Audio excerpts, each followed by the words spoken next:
Oke, kita lanjutkan pembahasan tentang papan untuk plafon. Kemarin kita sudah bahas papan untuk plafon yang recommended. Tetapi ketika sobat Gipsum sudah menentukan material atau bahan dasarnya sudah pas sesuai dengan kriteria, tapi sobat Gipsum tidak mengaplikasikannya dengan benar, itu juga sangat berisiko untuk ketahanan plafon Gipsum, sobat Gipsum semua. Makanya kita lanjut part 2 ini. Yang belum menonton part 1 bisa cek videonya di layar akhir ini. Oke, untuk part 2 ini kita mengaplikasikan papan plafon yang recommended itu kemarin, yang ciri-cirinya diantaranya putih atau kecoklatan, dipaku juga mudah, tidak keras. Itu kita mengaplikasikannya juga jangan salah. Artinya ini versi saya, dan saya sudah mengalami beberapa tahun, lebih dari 10 tahun mengaplikasikannya.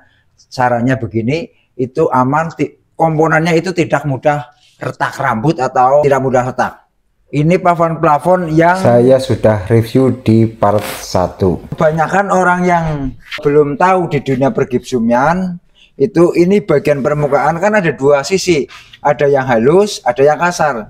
Dan untuk saya sendiri sudah 10 tahun menjalani di dunia ini, lebih dari 10 tahun ini, saya cara mempraktekkan untuk memasang papan plafon ini, untuk bagian yang halus ini, kita cara masangnya itu bagian atas, bagian yang bukan untuk permukaan. Yang ini yang seharusnya untuk permukaan, itu untuk bagian dalam. Dan untuk yang bagian permukaan ini yang kasar. Fungsinya apa? Fungsinya ketika ini, coba di zoom, ini kan lebih kasar. Ini kan agak kasar. Ini versi saya sobat Gipsum. Artinya saya sudah praktek lebih dari 10 tahun. Saya cara pasangnya untuk yang plafon pakai atap yang jenisnya GRC itu, kalau saya sendiri sudah terjun di dunia Gipsum lebih dari 10 tahun, malah sekitar 20 tahun. Ini untuk yang kasar itu di bagian permukaan, yang halus di bagian kedalaman. Artinya fungsinya ketika ini di bagian kasar, otomatis kan ini dikompon. Nah, ini ada yang kasar, ini ada kekuatan untuk rekatan antara papan satu dengan papan yang sebelahnya. Itu satu.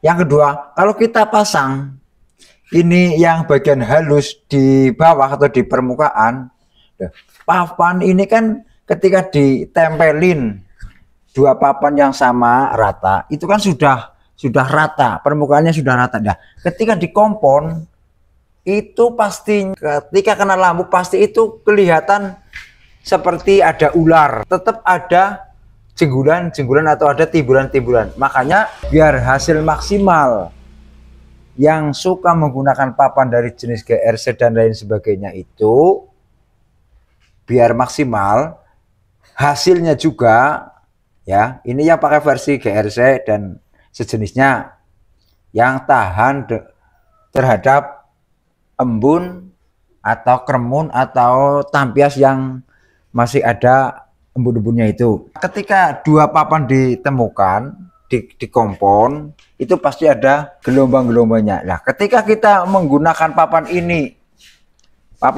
yang kasar itu bagian jadi permukaan, kita kompon semuanya.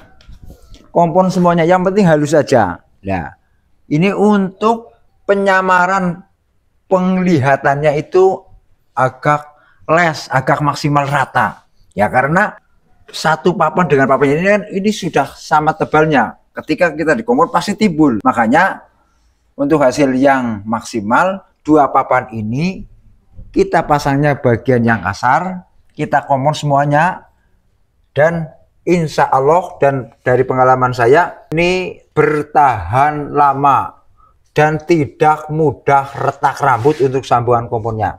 Itu saja sobat Gipsum. Mudah-mudahan info ini bermanfaat. Jika info ini bermanfaat membantu sobat Gipsum untuk berkreasi di dunia Gipsum, silahkan subscribe channel ini. Selamat berkarya. Salam debu putih.